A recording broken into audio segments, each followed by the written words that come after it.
Bonjour Rav. Bonjour. Vous avez souhaité inaugurer ce nouveau module par le thème de Hanouka.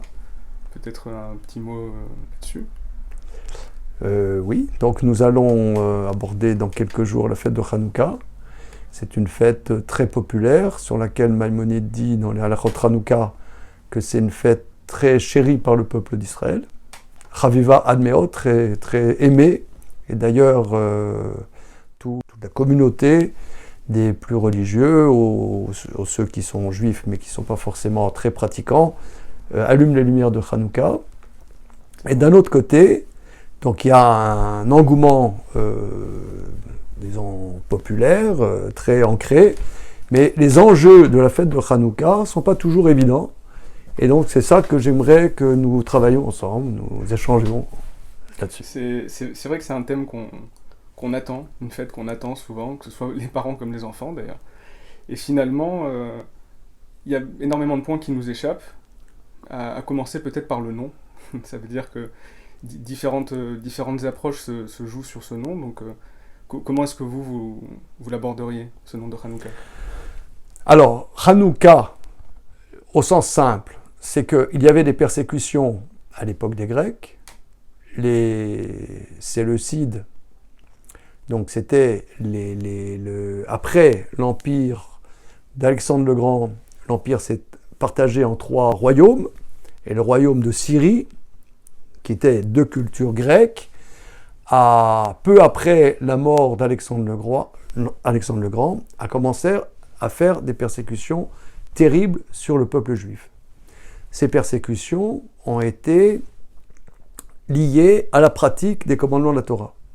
En particulier, ce qui a trait ce qu'on appelle les chukim, les commandements qui paraissent irrationnels de la Torah. Rosh Chodesh, le premier mois, la circoncision, l'étude de la Torah, la pratique du Shabbat. Et donc, les persécutions ont été absolument terribles, horribles. Et ils ont interdit aussi de faire le service au temple, au temple de Jérusalem. Ce qui est très intéressant, c'est qu'ils n'ont pas détruit le temple. C'est vrai, mais ils ont mis un panneau désaffecté pour ne sert à rien. Voilà. Pour eux, le concept qu'il y a un endroit précis où on sert la divinité pour eux, c'était une impossibilité conceptuelle parce que c'était la culture grecque. La culture grecque abolissait les différences. Ça veut dire d'un point de vue rationnel, dire par exemple que tel animal est impur ou tel animal est pur, c'est une aberration. Donc la notion de pureté, d'impureté, qu'à un endroit, l'intérieur est sacré, l'extérieur est sacré, ça c'était une aberration. Donc ils ont rendu impossible le service du temple, les fêtes, la circoncision. Pour eux, comment dire, comme on voit aujourd'hui, c'est une coercition religieuse, donc c'est un arbitraire irrationnel, donc interdit sous peine de mort. Maintenant, un juif à l'époque voulait s'helléniser, Baruch haba, tout va bien. Donc c'était une persécution sur la pratique des commandements de la Torah. Oui, l'idée n'était pas de détruire le peuple, pour le coup, mais d'attaquer plutôt la dimension spirituelle. La dimension, on pourrait dire, le particularisme juif. Voilà, détruire le particularisme juif. Et ces persécutions étaient terribles, et le Maharam de Rothenburg, Rabbi Meir de Rothenburg, a écrit un responsable extraordinaire, et il dit comment ça se fait que dans cette fête de Hanouka, les sages n'ont pas institué des repas de fête. Oui, c'est vrai, on a cette habitude. Alors, pourtant, on aime bien les repas de fête. La mitzvah va se concrétiser par le fait d'allumer les lumières de Hanouka. Pourquoi ? Alors, il explique que les persécutions étaient terribles et c'était plus possible de faire le service au temple. Rabbi Meir de Rothenburg explique comment se fait-il qu'il y ait eu des persécutions. Parce que dans notre tradition, chaque événement, positif ou négatif, a toujours une explication spirituelle. Comment se fait-il qu'il y a eu ces persécutions? Explique Rabbi Meir de Rothenburg. Parce qu'il y a eu la construction du deuxième temple, et les Kohanim faisaient le service au temple. Moi, ils allaient au boulot, on va au boulot. Donc ils vont au boulot, ils vont au temple, ils font le service, voilà, ils allument la menorah, ils font les sacrifices, voilà, ça marche, etc. Bon, ça roule. Mais alors quand ça roule, Dieu, il fait que ce n'est plus possible pour voir comment on va réagir. Et la famille du grand prêtre, les Hashmonaïm, on dit, on ne peut pas vivre comme ça. On ne peut plus continuer à vivre sans faire le service d'Akadosh Baruch Hu. C'était pas, ils n'avaient pas fait West Point, ils n'avaient pas fait l'école militaire, ils n'avaient pas fait, Saint-Cyr. C'était des gens qui étudiaient la Torah. Ils disaient, on ne peut pas continuer comme ça. Ils ont fait une révolte contre les Grecs parce que c'était pas possible de continuer comme ça. Et ils ont cassé la baraque. Il y a eu une victoire miraculeuse et c'est le 25 du mois de Kislev que les armées des Grecs ont été battues et qui sont rentrés dans le temple. Donc Hanouka, ils se sont calmés, ils ont été tranquilles des persécutions. Kaf, Ka, ça veut dire 25 Kislev. Hanouka, voilà, c'est ça l'origine du mot Hanouka. Autre explication du mot Hanouka, c'est que il y a le mot Chinour, qui veut dire inauguration. Alors on sait qu'ils sont rentrés à l'intérieur du temple, et les Grecs avaient ramené plein de cadavres à l'intérieur du temple. Pourquoi? Pour montrer que le temple, à l'intérieur du temple, à l'extérieur du temple, c'est la même chose, c'est rien. Passez votre chemin, il n'y a rien à voir, c'est rien. C'est un truc moyenâgeux, obscurantiste, d'autrefois, qui ne sert à rien. Comment? Une vieille architecture. Ouais, une vieille architecture, voilà, c'est une ruine. Voilà. Et ils ont voulu allumer le candélabre, la menorah. Et il n'y avait pas d'huile pure. Pour allumer la lumière du candélabre, il y a une mitzvah tous les soirs d'allumer la menorah. Ils ont cherché, et qu'ont-ils trouvé? Une petite fiole. Une petite fiole d'huile pure avec le tampon du Kohen Gadol. Mais il n'y avait de quoi allumer qu'un jour. Mais comment avoir de nouveau de l'huile pure pour le candélabre? Comment était-ce possible d'avoir de nouveau de l'huile pure? Il faut un cursus, un protocole de purification de 7 jours. Ouais. Cette huile a duré 7 jours, le temps qu'on fasse de nouveau une nouvelle huile. Mais il y a une question.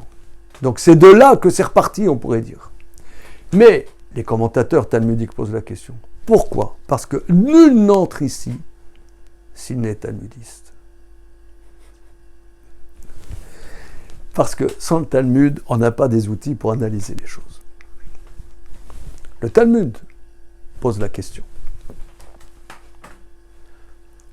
Lorsque la majorité du peuple d'Israël est impure, et que la majorité des objets sont impurs, on peut faire le service du temple dans un état d'impureté. Pourquoi on a fait tout un pataquès qu'il fallait que l'huile soit pure, etc. En vérité, juridiquement... On pouvait. Alors, monsieur? Pourquoi ne pas avoir attendu aussi, peut-être, si on voulait refaire absolument, de refaire tout de suite? Pourquoi avoir tout de suite allumé en prenant le risque que ce soit de nouveau coupé? Ça veut dire qu'il y a eu ce geste-là aussi qui a été fait. Oui. Mais repenser un petit peu à ça, il y avait un point, moi, qui me restait un petit peu en tête. C'était le fait que si finalement cette huile devait durer un jour, et qu'elle a duré 8 jours, pourquoi est-ce que le miracle ne se fait pas sur une durée de 7 jours plutôt que de 8? Pourquoi est-ce que la fête a été instaurée sur la dimension du 8 plutôt que sur celle du 7? Ok. Et d'autre part, si tant est que ce serait 8, pour une raison qu'on ignore, comme tu le dis très bien, si tant est, le premier jour, c'était pas un miracle, ils l'ont trouvé. C'est ça.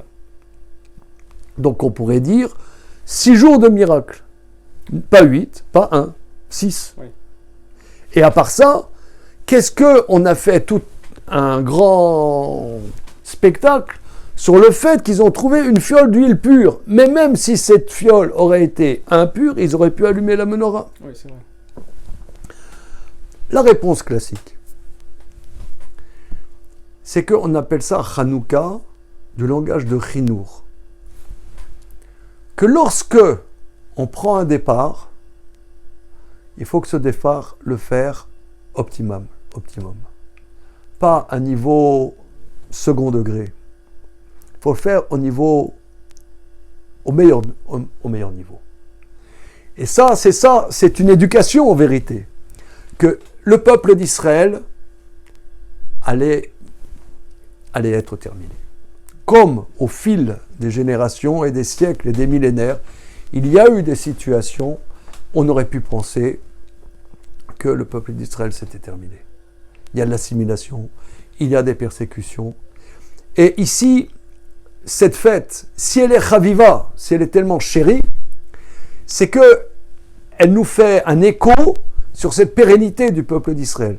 Qu'on croit parfois que ça y est, on s'est assimilé, le judaïsme n'intéresse personne, ça n'a plus aucun intérêt, c'est aux oubliettes. Une page se tourne, et il y a une pérennité, il y a une résistance, et il y a un nouvel élan, un renouveau de la tradition, un nouveau souffle, une nouvelle énergie, une nouvelle inspiration, une nouvelle vision dans le peuple d'Israël, et les choses vont redémarrer. Et ça, pour redémarrer,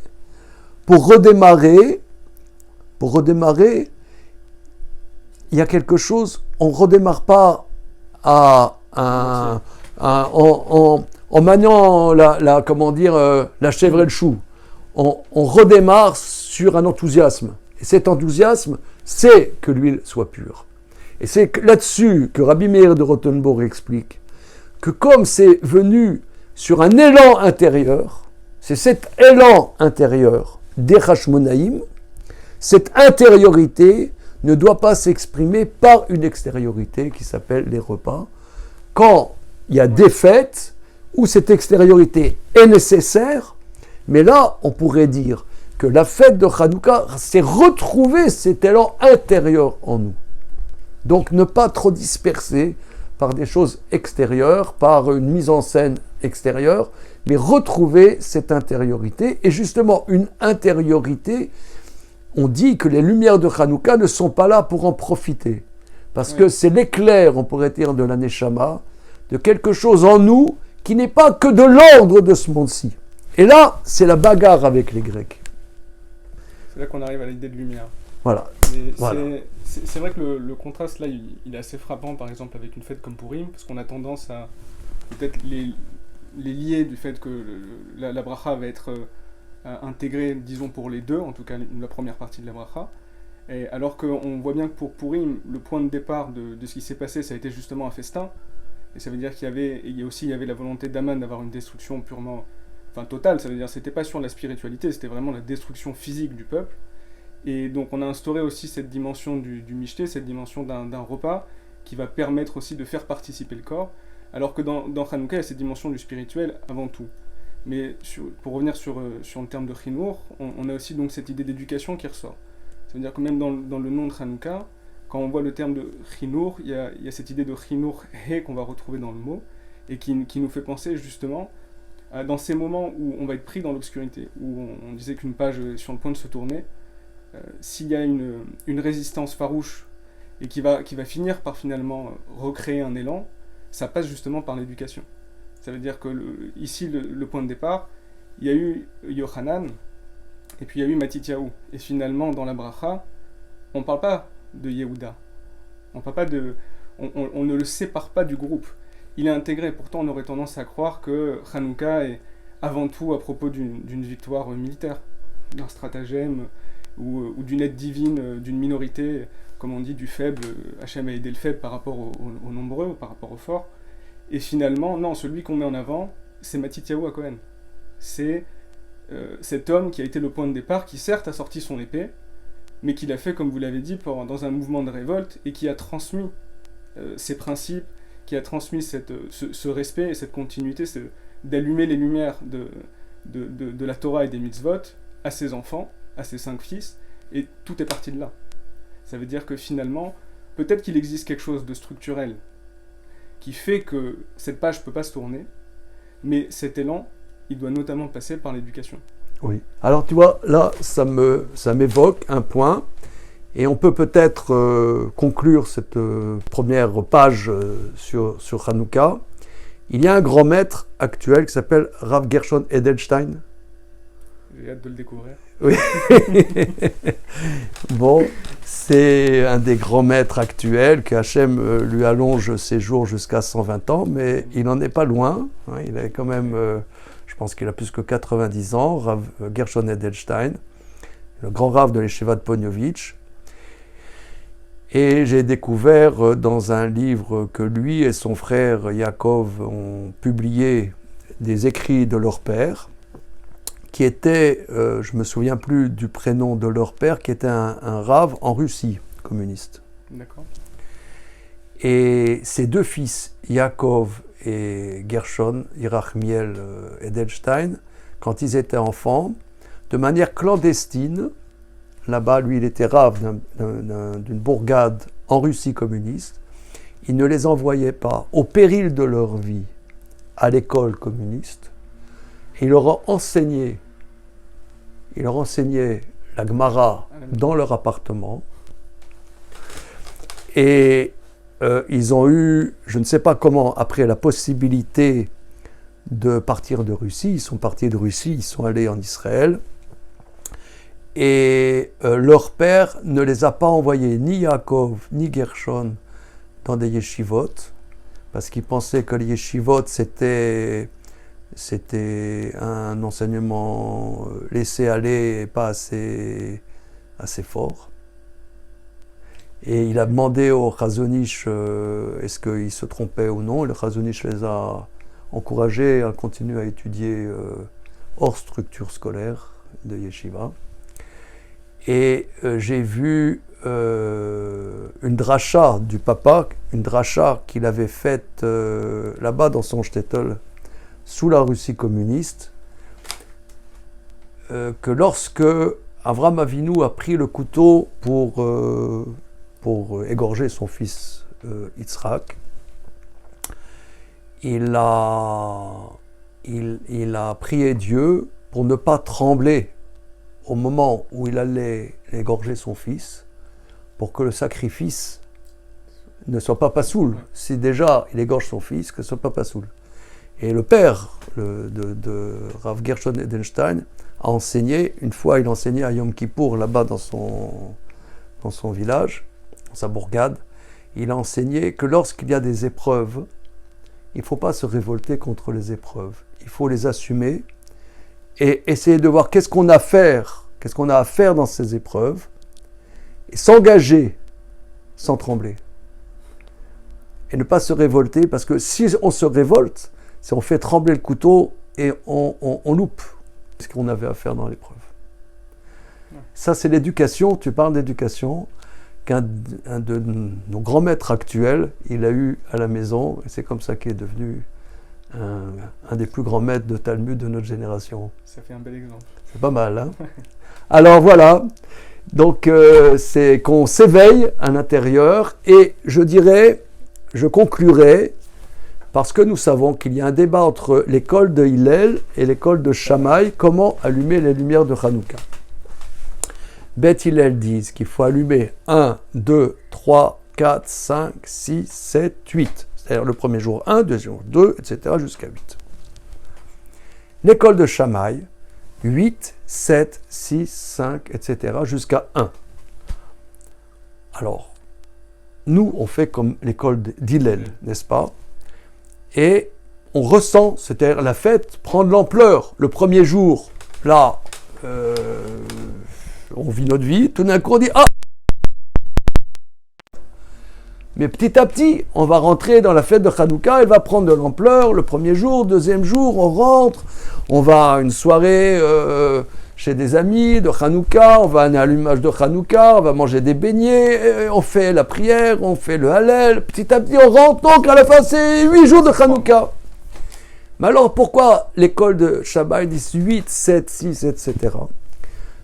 L'explication, je propose, c'est que la fête de Hanouka, d'abord, on a l'acte.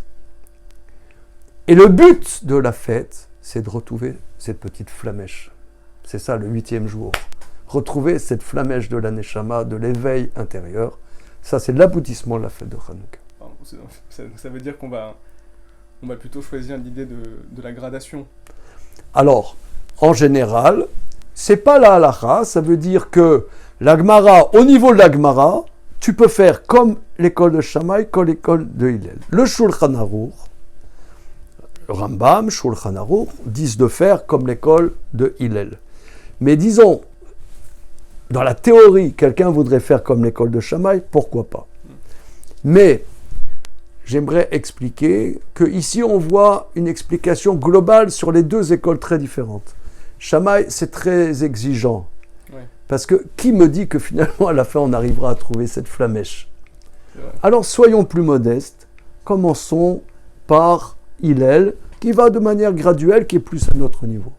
Mais de Shammai, on apprend que le but de la fête de Hanouka, c'est de nous éduquer, Hanouka, Chinour, comme tu nous l'as suggéré, de nous éduquer à retrouver cette flamèche. Merci.